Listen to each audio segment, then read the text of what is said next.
Hi guys, this is the second video for Unit 8 and we're going to start with a very easy concept, thermal pollution. We have discussed a little bit about thermal pollution in the past, but just making sure that we have this concept down. So thermal pollution is coming mainly from industries and two types of industries as a main source. So the steam generated power plants and the nuclear plants. The effects of it are going to be physical, such as the warming of the water, which makes the water to hold less amount of oxygen, and in general a color change of the water, but the main type of effects are going to be chemical and biological.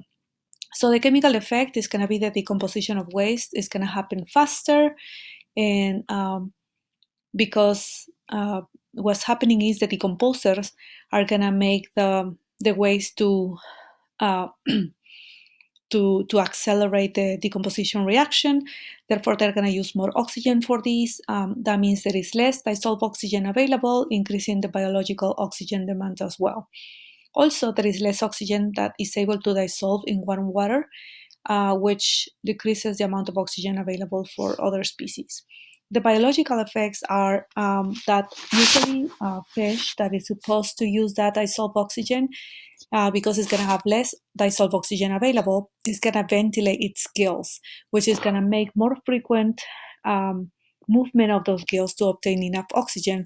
But gill ventilation on its own requires an increased amount of oxygen consumption. So by trying to get oxygen, the fish is actually using more oxygen because of the gill ventilation requiring that oxygen to do self-respiration, which at the very end is going to cause physiological stress on fish. Other effects on fish can also be that the temperature will affect reproductive cycles of the fish, the digestion rates, the respiration rates, and at higher temperatures, fish are going to require more food to maintain the body weight. So other effects of thermal pollution are discussed over here. As I just mentioned, it's just like a comparison in between colder water and warming water. Now, looking at the solubility of oxygen, the amount of oxygen, as you can see, as temperature increases, the amount of oxygen dissolved is gonna decrease. So I'm gonna have less amount of oxygen available for those species as well. And this is just showing you a picture of the color change of thermal pollution. And this one over here is gonna tell you that closer to the area where the thermal pollution occurs, there's gonna be fish that might die, they might be suffocated as well, and that would for sure alter our food web and the population of the specific fish or specific species as well. Okay, that was it. So 8.7 is going to talk about this specific type of pollutants, which are called persistent organic pollutants, or POPs. So POPs, we're going to talk about what they are, where they come from, and how they can resist. That's why they're called persistent. How can they resist the changes in the environment, and how they can live for a long time in the environment, just affecting pretty much every place. Okay, so POPs are a group of persistent toxic chemicals, usually are molecules that are carbon-based. They are going to bioaccumulate not only in organisms, but they're going to get to travel a long distance, which means it can contaminate air and it's going to contaminate water, even though the place where they are found doesn't necessarily represent the place where they were produced. So the POPs have a long story.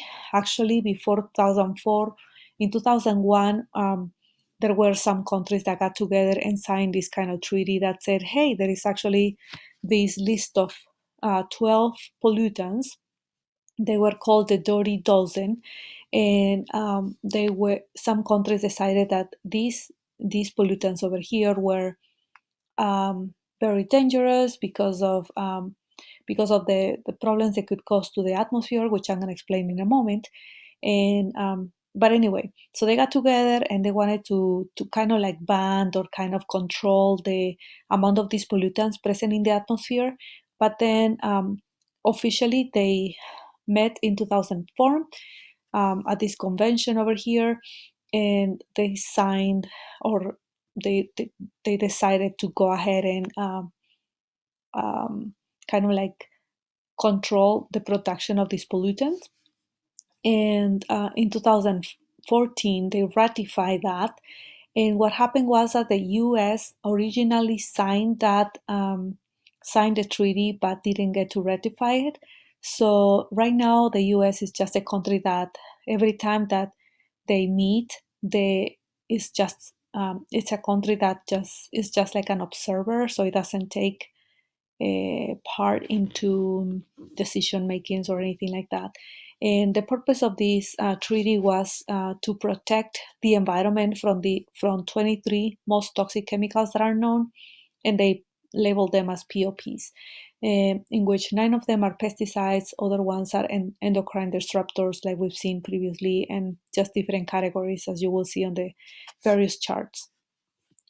Which is kind of interesting, was the fact that DDT was not banned from the list of persistent organic pollutants, because what happens is that in some countries is the only solution, and especially in countries in which malaria exists.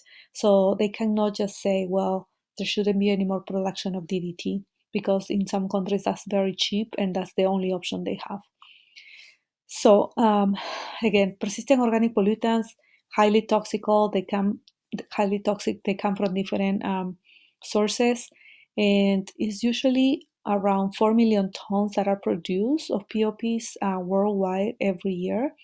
And again, it started with the dirty dozen, but that dirty dozen has changed. So now, if you look at your book, you're going to have a different amount there. Now, the problem is that they, once they are absorbing the fat in the fat tissue, in the lipid layers that we have, and they are persistent. We cannot get rid of them, so they will start affecting our body.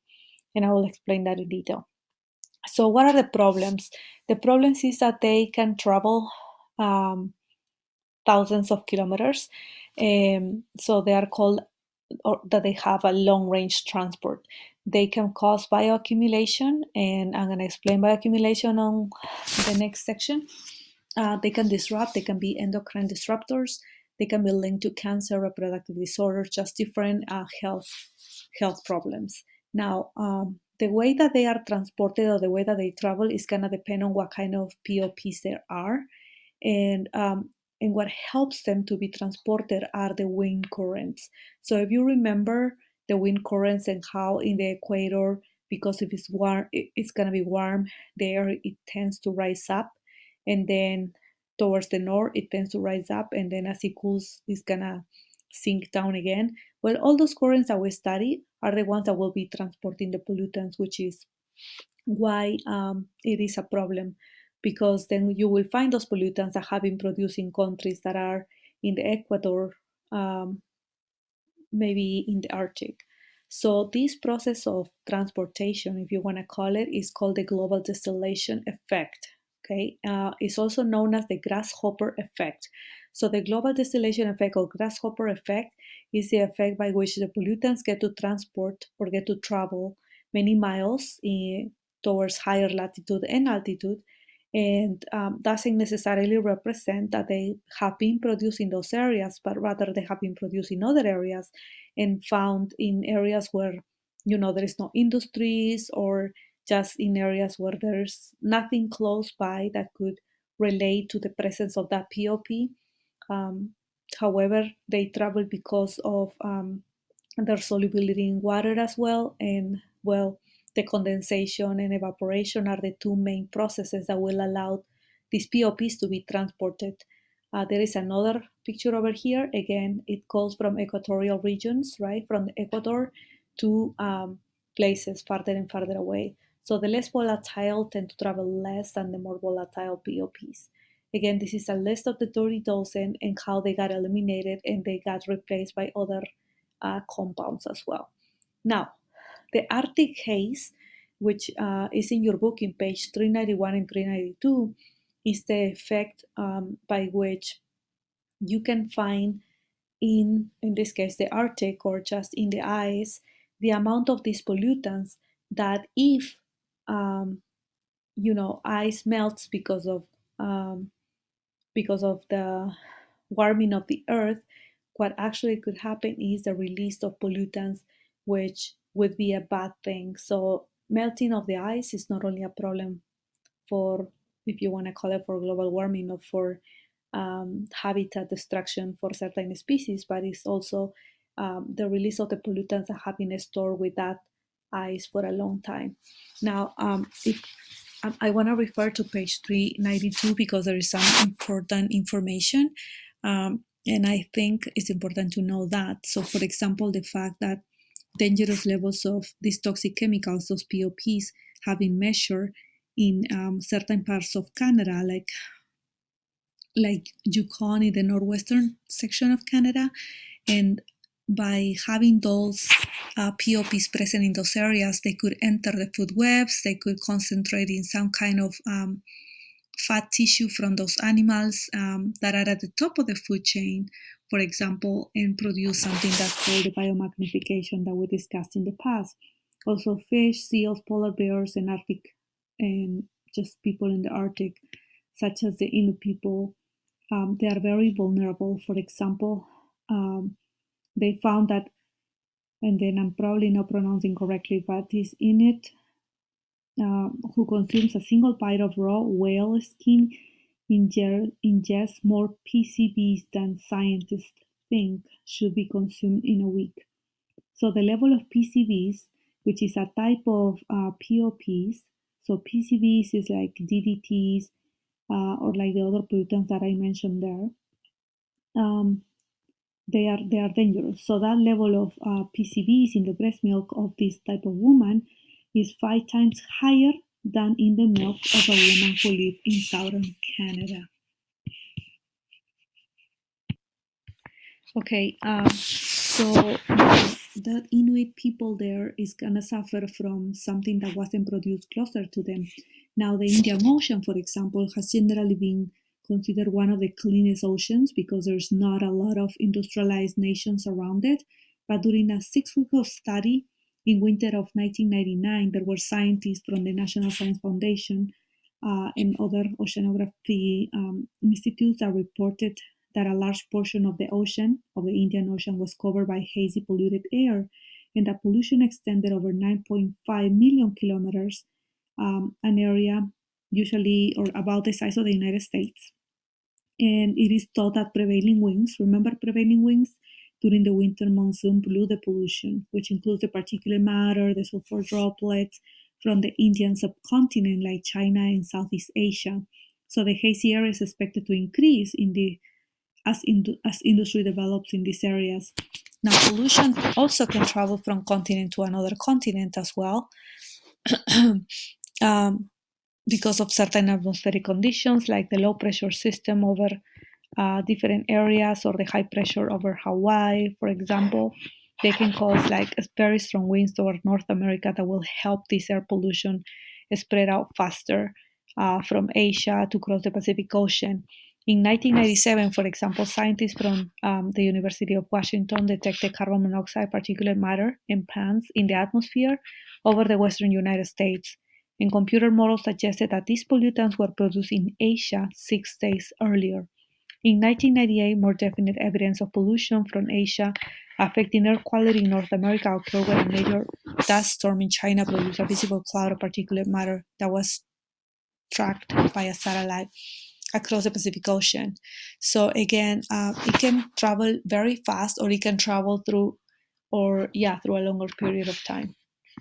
Okay, so the next one is a little bit more about POPs. So where do they get stored once they enter a living organism, especially any species in the high trophic levels? So those POPs, what they're gonna go is they're gonna go to 2 main places, to the liver and to the adipose tissue. So any kind of fat tissue is gonna go there.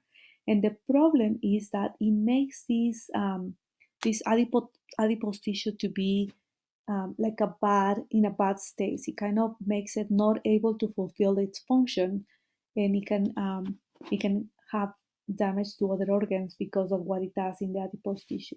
So, for example, in the adipose tissue can produce inflammation. It doesn't have to do anything with obesity at this point. Now, also the body has the ability to break down fat tissue sometimes just because of energy needs of the body. So obesity with uncontrolled lipolysis, which is Lipolysis is the breaking down of the fat, um, but and it occurs normally in the body and at a specific rate. So it's not a very fast process, but obesity with uncontrolled lipolysis means I'm having a lot of breaking down of the fats very, very fast, can actually increase the amount of POPs reaching other organs. Because if I have POPs embedded into my fat tissue and I'm all of a sudden breaking down all this fat, all these POPs are released in the body and they can go to they can travel to other organs through the blood. So that is not a good way. So, for example, if I'm trying to lose weight and I'm using whatever products to produce lipolysis very, very fast, I'm not controlling how much and how fast I am losing this fat tissue. The POPs can be released from those fat tissue and just get to other organs. Um, Now, adipose tissue without uncontrolled lipolysis can be beneficial by decreasing the amount of POPs reaching other organs. So maybe I shouldn't be doing lipolysis or lipolysis if I'm not, if I have POPs, because I can prevent their spread. So again, it's not good once they reach the adipose tissue, because there's nothing that's gonna break them down. They're gonna live there forever unless I start doing a lot of lipolysis all the time. Okay, that was POPs. Now, bioaccumulation and biomagnification. We mentioned these two concepts briefly in 2 chapters ago, but now we're going to go back to this and just make sure that we got this down. So, what can be bioaccumulated and biomagnified?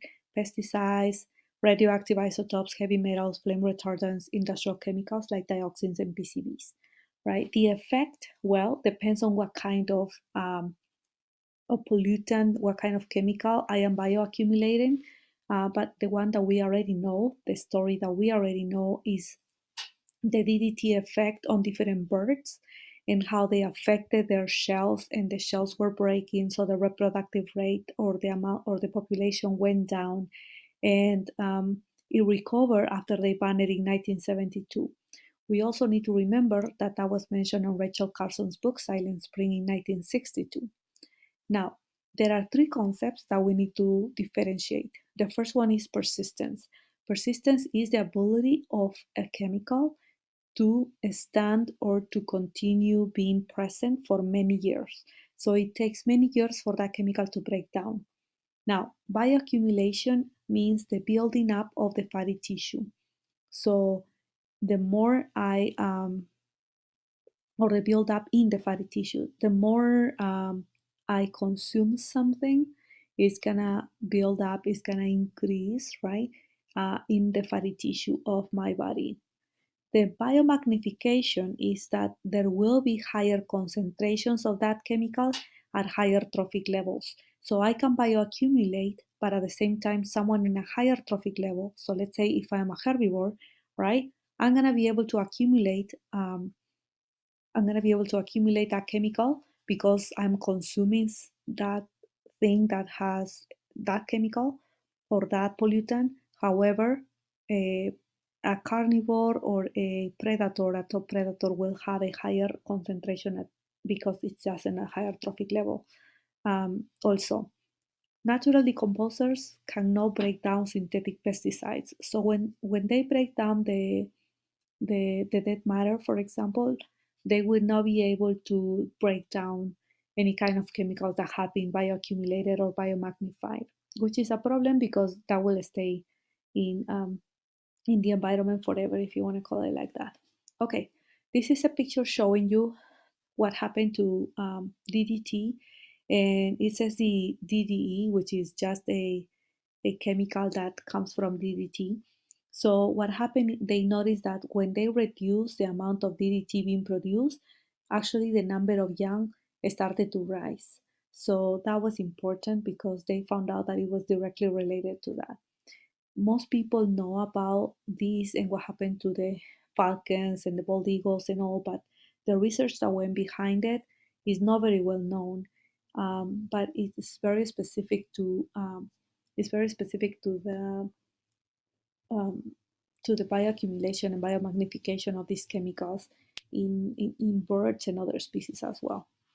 Okay, this is just to show you an example of what happened in this this is actually a real example of a food web that happened in Long Island, in one Long Island salt marsh, that was sprayed with DDT over a period of years, a long time, for mosquito control. They just used DDT because they wanted to control the amount of mosquitoes in the area. So the amount of this DDT in the water was a very low amount. So if you look at here, it was a very, very low amount. It was like 5 times 10 to the 6 parts per million. That's almost negligible. However, they discovered that in this food chain, the primary consumers like algae, other plankton, and shrimp, and the eel started to have a higher concentration. So they found out that the higher it went, once it got to the ring-billed gull, it was very high concentrated. Look at the concentration, 75.5 parts per million. That is 1,510,000 times the increase of the original concentration, because of course that ring-billed gull is gonna consume a lot of needlefish. The needlefish is gonna consume a lot and many times of eel during its life, and so on. So again, this is important. I just pretty much took a picture from your book and put it here. Um, that pesticide mobility, well, this also affects, like DDT is a pesticide. It's actually an insecticide, but this mobility is a problem for humans, so not only for birds. And that's why I wanted to put it here, because always the example that's given is for birds.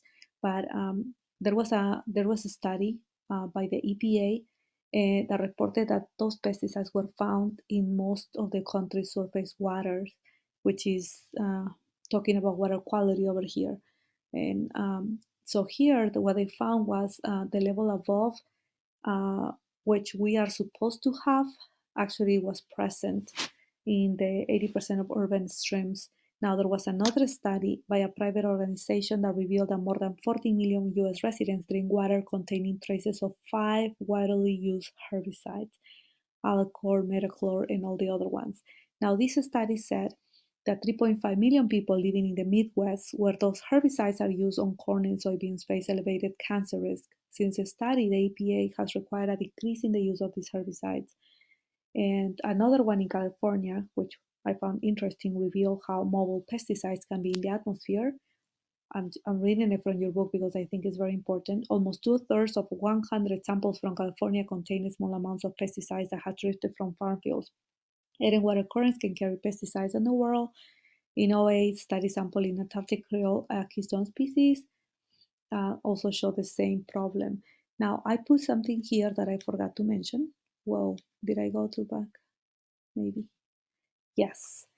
And the reason why I put it here, sorry I went way back, but when pesticides and insecticides are referred to in this kind of pollution topics, usually we think of something that is used in a farm, in a field, but there are also a lot of use of pesticides and insecticides in domestic gardens, in just regular houses, and sometimes even offices and schools, right? That you investigate. So what some studies have found out was that because people that are not in the farming industry um, are also using this type of pesticides, right? That could contain POPs, or that could contain any kind of, like, well, probably not DDTs, but yes, other chemicals that could affect and could bioaccumulate and be biomagnified. They would be causing problems for humans, health problems for humans, because they don't know how to use it. So, for example, if in a regular house, let's let's put myself as an example. I go to my garden and I buy a pesticide or I buy insecticide. I'm just gonna spray it. I might not know how much to spray of the pesticide. Most people just use it and they just kind of spread. They don't read the instructions. They might spray more often than they are supposed to, or not. We don't know that. So, but this study suggests that there was a lot of effect just from regular or from domestic use of pesticides and insecticides. Anyway, that was it. Enseñar solid waste disposal. So for this part, It's a whole chapter in your book, so I have tried to use the notes that I used to give you as student notes at the beginning of the year for this book because I just want to make sure that I give you the important information instead of making you go through an entire chapter of the book. But we need to know the types of waste. So there is, of course, we're talking about solid waste here. There are two types of solid waste. These are just some statistics. The US generates more solid waste per capita than any other country, about 2.1 kilograms per person per day. Now, there are two types of waste, and we're going to be referring to the first one most of the time, the MSW, the municipal solid waste, which comes from common workplaces versus the industrial solid waste. And we're not going to refer to that one, we're going to refer to this. Because yes, it is a lot less compared to this one, but if you put it in pounds, if you put it in actual effects, we're going to see the effect of these municipal solid waste. Now, the United States produces 1/3 of the world's waste, so like 4.6. Sorry, produces 1/3 of the world waste, even though it actually doesn't have a 4.6, has a 4.29% of the population of the world up to today. So that is a lot of waste. If we are just 4.2% of the population, that is a lot of waste. Now, what are we doing with that waste? 55 goes to landfills, 30 goes recycled or composted, and 15 are burned, so incinerated. So let's see the effects of each one. Okay. Now, also, if we compare the type of waste by category, and this is in 2019, this is the last one compared to a textbook from 2006, we have that, for example, plastics is about 13%. We know that metal waste is about 9.1%, right? And also it's because of the use of different goods that we have now. So the types of waste are, yes, increasing, but also they are changing in terms of what type are we producing, right? We have more technology, we're gonna get into it and so on. Anyway, so the total and the per capita production of MSW in the US. So this is the total, right? This is about over here the total municipal solid waste in million tons per year. So the total is about 250 million tons. And the per capita over here, right? It's a lot. Over here, this is the per capita. It's above 2, right? Above 2. So 2.1 kilograms per person per day. Now, this has been an FRQ in the past. So one of the crazy ways or the crazy objects that produce waste and a lot of other problems, and is very specific on your syllabus, is the amount of discarded tires. And one place in which they are discarded is Colorado. So and they link this to an increase in mosquito population. So if we go here, let me find the tire problem here. One example is use rubber tires, which when left in piles can become breeding grounds for mosquitoes that can spread disease. So what is the link in between tires and mosquitoes?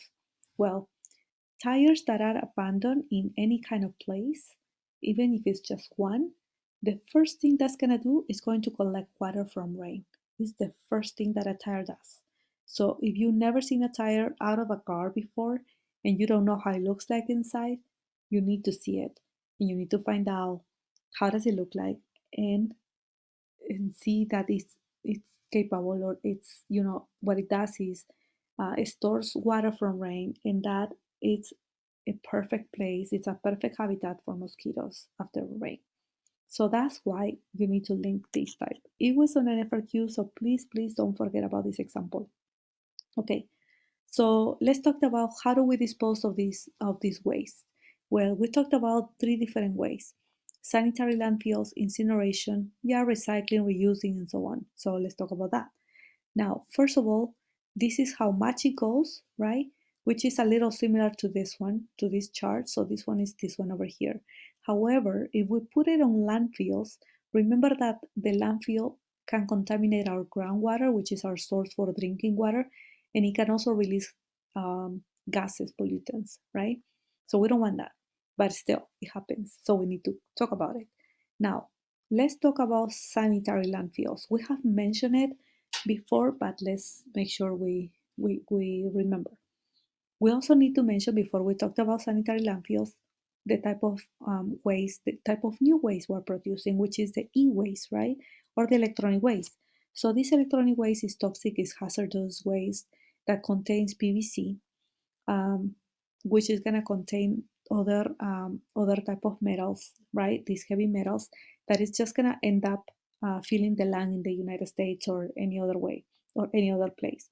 So what happens is manufacturers usually encourage you to take back the broken computers or phones or whatever, but not everybody does that. So again, we talked in one of the case studies the need for green chemistry as well. So make sure you go back and check that case study. There's going to be some that we mentioned in your presentations from the group. So make sure you go back and refer to those as well. So the average composition of an e-waste is actually going to be plastic, copper, and any kind of oxides. And then, of course, we do have other metals over here.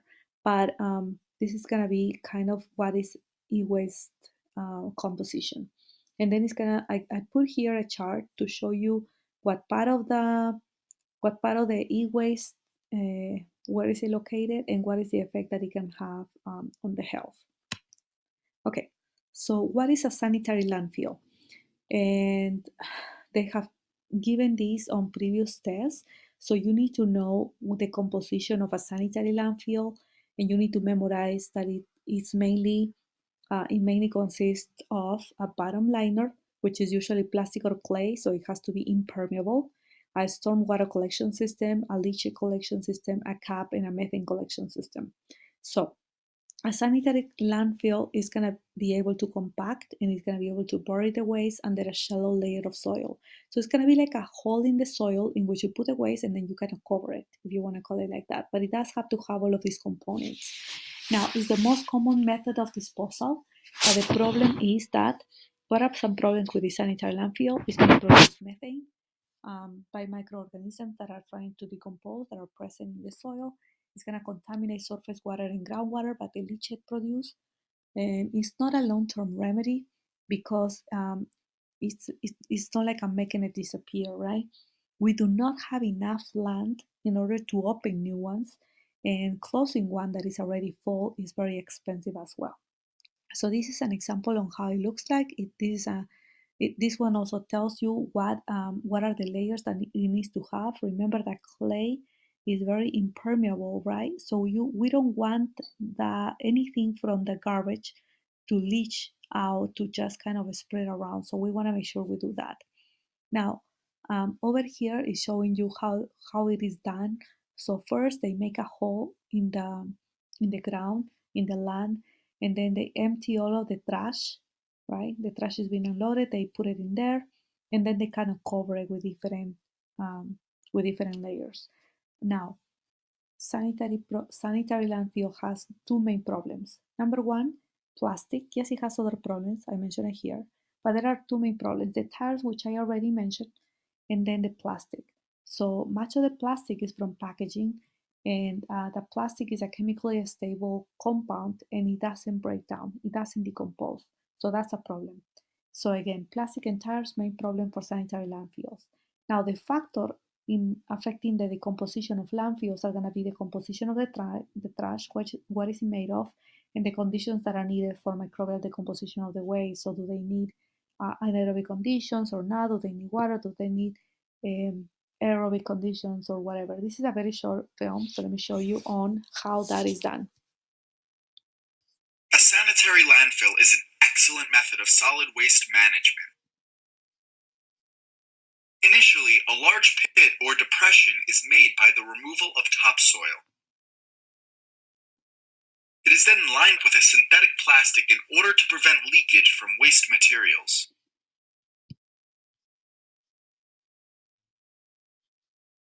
This is called a bottom liner. Bottom liner. Garbage wastes are dumped into the landfill and properly compressed using specialized machines. Pipes are inserted in order to drain off liquid materials that ooze out following compression.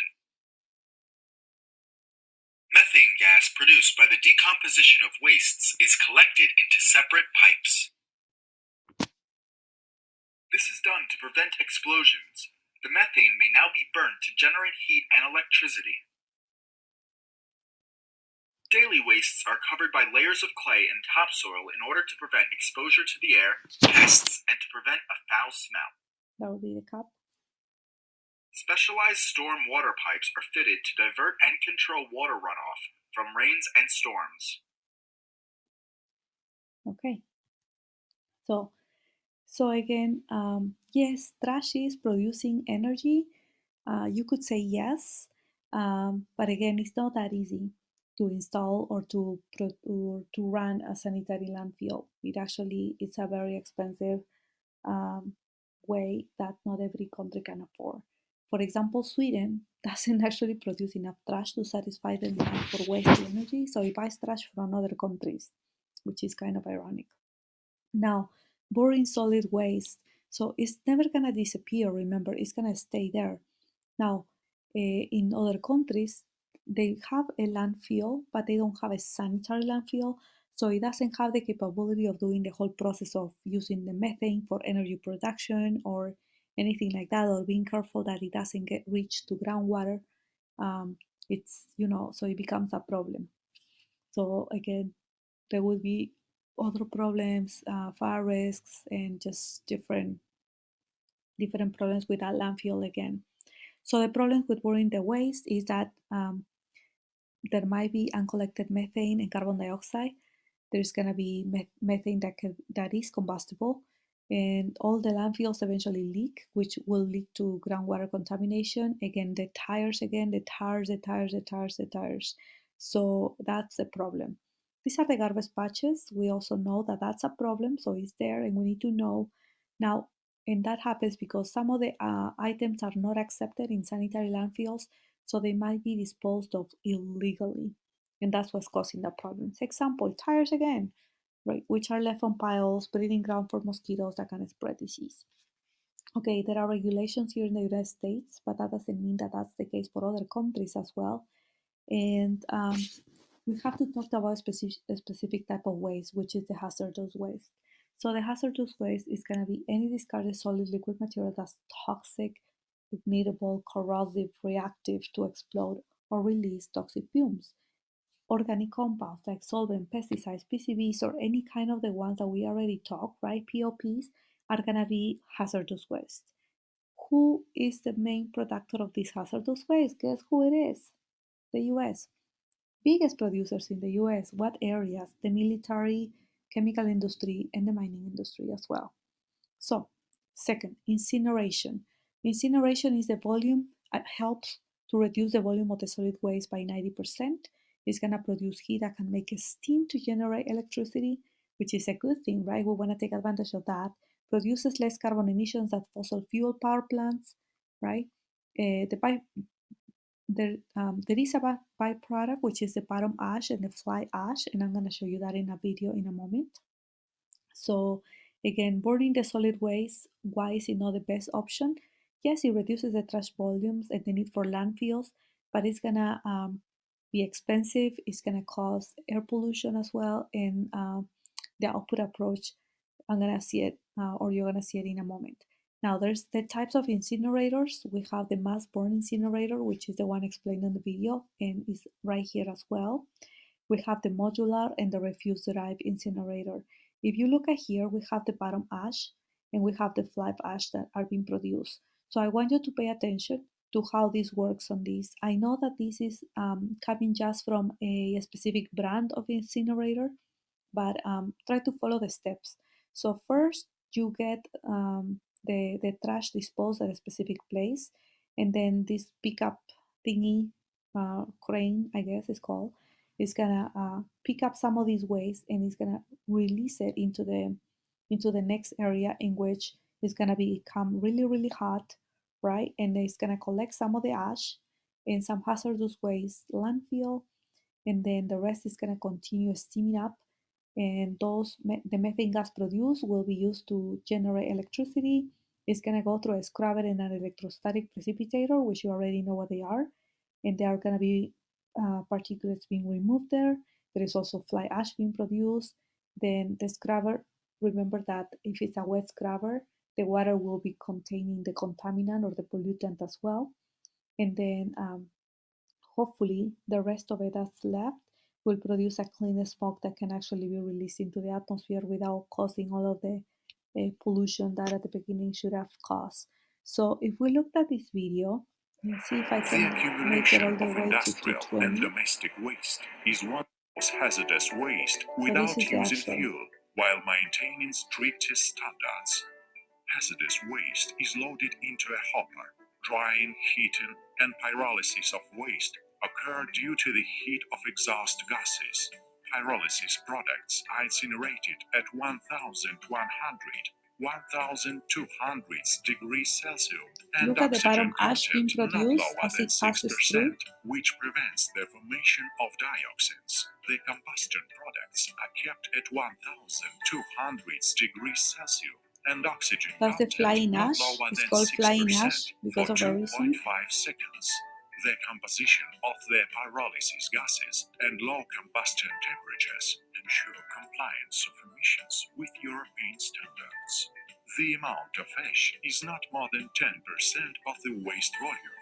Heat obtained in the process of waste recycling is recovered to produce hot water or steam for electricity generation. Okay. So advantages of incineration is going to produce heat and electricity. It can reduce the burning of fossil fuels because I'm using it, right, to produce electricity. So I would use less, hopefully, for producing electricity. Metals can be extracted from the ash if I want to. It reduces the waste volume as well. The disadvantage is that it's expensive to build and to maintain all of these parts. It produces still harmful pollutants, and some recyclables could end up in the incinerator, which is not what I would like. So that's, advantages, disadvantages. Okay, and the last, the waste reduction methods is a very straightforward. We're talking about recycling, composting, e-waste, and how can I help with landfill mitigation. So let's start here. So we already know that we can either burn or bury the solid waste or produce less of it, right? So there are three things that I need to talk about. There is a management way, waste reduction way, or I can put both of them together in something that's called the integrated waste management. So the waste management is reduce harm but not the amounts. The waste reduction is use less and focus on reuse, recycle, compost, and the integrated, I'm using both, combination of both. This is another way of doing the integration way management over here. So the raw materials that are for processing and manufacturing the products are going to produce waste. The waste can be generated in household or businesses, or I can produce some hazardous waste as well. So I can either, when I dispose of them, I can send it to manufacturers for reuse and recycle, or I can do the compost and fertilizers. If they are hazardous, they need to go to a specific location. Some of them are going to go to the landfill or incinerator as well. So hazardous waste, one more time, any discarded chemical that threatens the health. That's why it's called hazardous. Types, dioxins, PCBs, radioactive waste, for example, like in the Love Canal toxic waste site. There are some hazardous waste over here, and then that's their possible sources as well. So, what is the integrated with waste management? It is dealing with both, with management, like we said here, and then reduction. So, in an ideal world, we should have incineration and burning as the last priority, because our first priority should be change the industrial processes to eliminate the harmful chemical, purchase different products that don't produce all those pollutants or those all that much waste, use less of the harmful products, reduce packaging material products, make the products last longer, etc. But no, that's why we change phones every 2 years or so, right? Most, maybe not everybody. Anyway, second priority. Second priority should be reuse, now that have been produced, reuse, repair, recycle, compost, etc. And last one should be incineration or landfills or whatever. But we're actually doing it backwards. We're starting over here and we are not really attacking the first and second priority too much. So, solutions, reducing. Don't buy things that you don't need, consume less, right? So we know this We know the reuse, right? We know that we could reuse containers, for example. We know what we can recycle, right? And how it is recycled on primary or secondary recycling. Now, yes, we should consume less, right? That's what we're looking for. But if we can repair something, let's repair it first, right? So let's shift from selling goods to selling or leasing services, for example. Eliminate or reduce packing. If you use a lot of Amazon shopping, try to select the option that says less packing, deliver Friday, it's okay, like order in advance, for example, recycle, right? What can you recycle and how can that help to the production of any other goods that are coming from that material, okay? So ways to recycle as well. I'm going really fast on this one because I think that most of you are very familiar with this. Advantages of recycling and disadvantages of recycling. Okay, recycling paper, plastic, composting. I think we heard a lot about that in the presentations, but please make sure you take a look at that. Um, Dealing with hazardous waste again, how do I approach, what do I do with those waste? Can I have different solutions for it? How do I convert it into non-toxic or less hazardous substances? Well, there are three main ways, right? And let me explain it on the next slide. So this is, I believe, the last slide or second to last one. Second to last one. So how do I manage the hazardous waste? Chemical accidents, um, usually if something happens, I need to notify, right? So we can get a proper way of cleaning the chemical accidents. For example, in the laboratory in our school, we have a person that has been trained for this, and if that person is not able, then we need to call the National Response Center, and it depends on the type of chemical spill. Um, Usually, there are managed policies in place that could help us um, approach this hazardous waste and the production of it. We do have basket for hazardous waste in the science department, and all science departments in schools have one of these on each classroom, on each science classroom. So the management of hazardous waste is going to be through biological treatment of hazardous chemicals, like bioremediation. Bioremediation is using bacteria and other microorganisms to break down hazardous waste um, into something less harmless. Phyto comes from plant, right? So it's the use of plants to absorb and accumulate the hazardous material. So bacteria or plants, right? Bioremediation, phytoremediation, and examples. There are different ways of phytoremediation. We have phytoextraction, photostabilization, and photodegradation. That different plants can help us with that. We also have the Superfund National Priorities List. And then, as you can see, California is 94. Superfund programs cleaning existing hazardous waste. There are 400,000 waste sites that are leaking chemical storage tanks and drums, which we can see on the right, piles of mining waste. They must be cleaned up. So we need to make sure that we are approaching this problem from different angles as well. So again, if it cannot be reused, recycled, it can be burned. It says, well, store it. So concerns with that, again, we do have concerns if we store something. Um, and there are different advantages and disadvantages. And I want to mention a couple of case studies we saw in class from one of your group, from one of your classmates, the Hanford Nuclear Reservation case study, and the lead. Also, what what are the health effects of lead? What are the health effects of mercury? Just if you don't remember, here's information about mercury biomagnification and bioaccumulation, and environmental justice.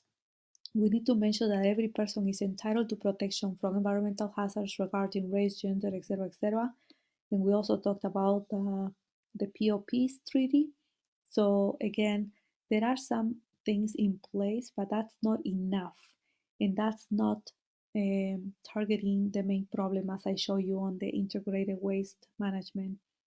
So management of hazardous waste. We're gonna reduce the source, wanna convert it to less hazardous material, or we're gonna put it in long-term storage. Now, can we just put it in long-term storage that easy? No, it's hard, it's expensive, it's not easy to accomplish. So the need is we need to be a low waste society. Okay, there's no such a thing as a, well, if I don't need it, I'm just gonna throw it away, because it's always gonna stay in the earth in the different form somewhere else or whatever, but you ended up throwing it away. So that's that's not really true, right? So it's the best way to deal with this is to prevent the waste from forming on the first place. So just make sure you remember that. Okay, that was it.